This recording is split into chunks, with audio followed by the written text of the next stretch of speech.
Good morning সবাইকে, happy Sunday. আজ একটু বাজারে গেছিলাম, না আমি একা নয়, আমরা দুজনে গেছিলাম, দুজন মিলে একটু বাজার করে আনলাম। তো চলো, মাছটা এনেছি, মাছটাকে আমি ফার্স্টে হলুদ দিয়ে মাখলাম, দিয়ে নুন দিয়ে মাখলাম। আর আমার বর তো পমফ্রেট মাছ খায় না, তাই আমার জন্য 2 পিসও কিনে দিয়েছে। আর একটু লঙ্কার গুঁড়ো আর তেল দিয়ে আমি মাছটাকে ফার্স্টে ভালো করে আমি মেখে 5 মিনিটের মতন আমি ঢাকনা দিয়ে ঢেকে রেখে দিয়েছি, যাতে মাছের গায়ে যাতে মশলাগুলো পর্যাপ্ত পরিমাণে ঢোকে। মাছগুলোকে চিড়ে দিয়েছি। আর এদিকে লোটে মাছ আমাদের দুজনের জন্যই নিয়ে এসেছি। তো লোটে মাছটাকে ফার্স্টে ভালো করে নুন আর হলুদ আর একটু তেল দিয়ে ভালো করে মেখে রাখলাম। মেখে রাখার পর দুটো মাছ আমি 2-3 মিনিটের মতন আমি রেখে দিয়েছিলাম মেখে। দেন তারপরে আমি রান্নাটা স্টার্ট করলাম।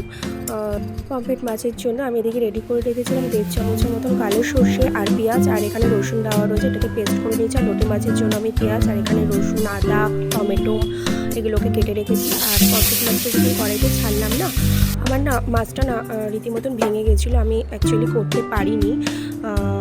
তারপরে আমার বর আর কি এসে বললো দা আমি হেল্প করি, তো ও সেকেন্ড মাছটাকেও কড়াইতে আস্তে করে ছাড়লো।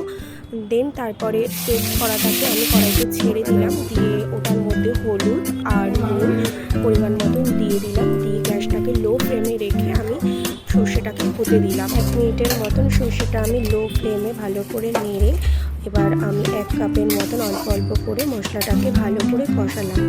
দিয়ে যতটা তোমরা যদি ঝোল খেতে চাও তো সেভাবে জল দেবে। আর আমি যেহেতু মাখা মাখা করেছি তো অল্প জল। আর মুখের স্বাদের জন্য অল্প একটু চিনি দিলাম, চিনিটা পুরোটাই অপশনাল, দিতে পারো না দিতে পারো। নামানোর আগে একটু ধনেপাতা দিয়ে দিলাম, আর একটু কাঁচা সর্ষের তেল দিয়ে দিলাম, যেহেতু এটা সর্ষে দিয়ে করেছি পমফ্রেট মাছটা।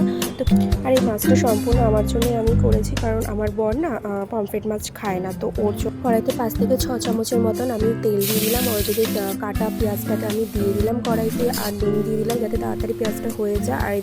আর এদিকে টমেটো, রসুন, আদা এগুলো সব আমি কেটে রেখেছিলাম, তো সেগুলোকে কড়াইতে আমি দিয়ে দিলাম।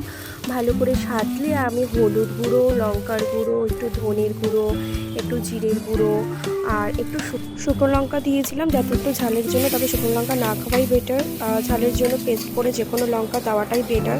আর একটু কাশ্মীরি লঙ্কা দিয়েছিলাম যেহেতু কালারের জন্য দিয়েছিলাম। ভালো করে সাঁতলে এতে লোটে মাছটাকে আমি মেখে রেখেছিলাম হলুদ দিয়ে আর নুন দিয়ে, সেই মাছটাকে আমি ছেড়ে দিলাম কড়াইতে, দিয়ে ভালো করে এটাকে হতে দিলাম। আমি 7 থেকে 8 মিনিটের মতন হতে দিয়েছিলাম ঢাকনাটাকে ঢেকে। এটা হতে দেওয়ার পর আমার বর আবার নিজের জন্য সরিয়ে রেখেছে, কারণ ও ঝুড়ো মাছ খায় না, ও আস্ত মাছ খায়, তো তার জন্য ও নিজের জন্য ও অর্ধেক মাছ তুলে রেখেছিলো। আর আমি যেহেতু ঝুড়ো মাছ খাই একটু শুকনো শুকনো করে, তো আমি নিজের জন্য শুকনো শুকনো করে উপর থেকে ধনেপাতা দিয়ে দিলাম। আর এদিকে এটা আমার বরের জন্য, আর এটা আমার জন্য। বাই।